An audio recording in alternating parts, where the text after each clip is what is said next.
नमस्कार, श्रमिक मंत्र न्यूज में आप सबका स्वागत है। आप देख रहे हैं श्रमिक मंत्र न्यूज और मैं हूं आपके साथ आलोक शर्मा। तो क्या विश्व गुरु पीएम मोदी ने बनारस से चुनाव धांधली के जरिए जीता? ये मेरा कहना नहीं बल्कि ये कहना विपक्ष के नेता राहुल गांधी का। तो क्या प्रधानमंत्री मोदी की सांसदी समाप्त हो सकती है? आप सभी का बहुत बहुत स्वागत है। आप देख रहे हैं श्रमिक मंत्र न्यूज और मैं हूं आलोक शर्मा। दोस्तों, क्या मोदी को बनारस से लोकसभा चुनाव 2024 का धांधली के जरिए जिताया गया? क्योंकि कई राउंड में कांग्रेस के उम्मीदवार अजय राय मोदी से काफी आगे थे। तो आखिरकार ऐसा क्या चमत्कार हुआ कि मोदी आखिरी राउंड में जीत गए? अब चुनाव आयोग भी सवालों के घेरे में है। वजह यह है कि जब बनारस सीट पर कोई धांधली नहीं हुई तो फिर चुनाव आयोग बनारस का डाटा देने से क्यों डर रहा है? लेकिन अब राहुल गांधी चुनाव आयोग से वो सारा डाटा इकट्ठा करके देश के सामने सबूत पेश किए हैं, जिसके बिना पे वो कहने लगे हैं कि मोदी धांधली से जीते हैं। कारण जब राहुल गांधी ने 7 फीट ऊंचे दस्तावेजों के बंडल के साथ ये खुलासा किया तो चुनाव आयोग इस पर चुप रहा। चुनाव आयोग ने ये नहीं कहा कि ये आरोप झूठे हैं। चुनाव आयोग ने यह कहा कि राहुल अपना हलफनामा दाखिल करें, जिस पर राहुल गांधी ने कहा कि मैं एक राजनेता के साथ साथ नेता प्रतिपक्ष भी हूं। मैंने जो कहा उसे हलफनामा मान लिया जाए। चुनाव आयोग को लगा कि चीजें हाथ से निकल रही हैं, तो चुनाव आयोग ने आनंद फानंद में अपनी वेबसाइट को ही बंद कर दी ताकि डाटा किसी के पास न जा सके।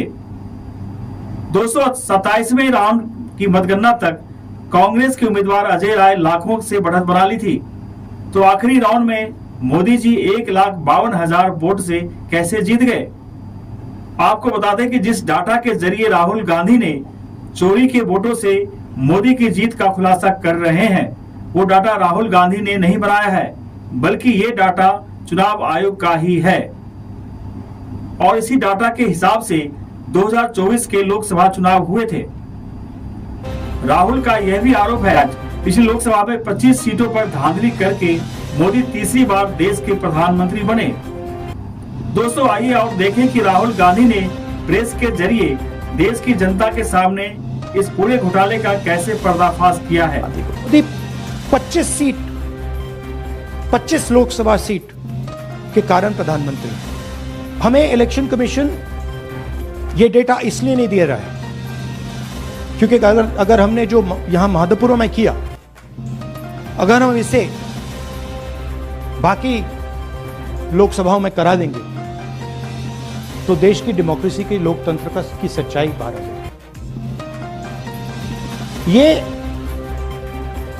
अब एविडेंस है, ये क्रिमिनल एविडेंस है। और इलेक्शन कमीशन देश में पूरे एविडेंस को डिस्ट्रॉय करने की स्टोरी। 1,02,50 वोट की चोरी 5 तरीके से होती है। डुप्लीकेट वोटर,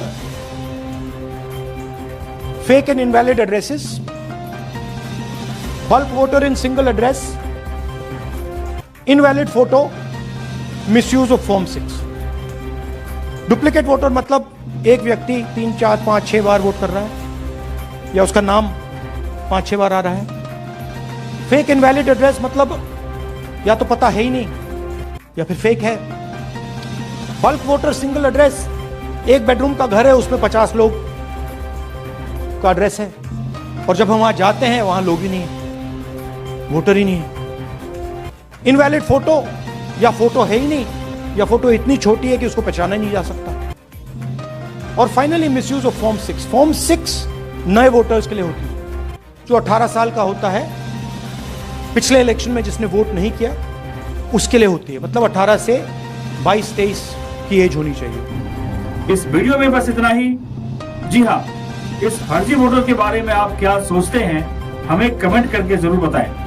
देश दुनिया की खबरों के लिए आप बने रहिए श्रमिक मंथ न्यूज के साथ। श्रमिक मंथ संवाददाता की एक खास रिपोर्ट।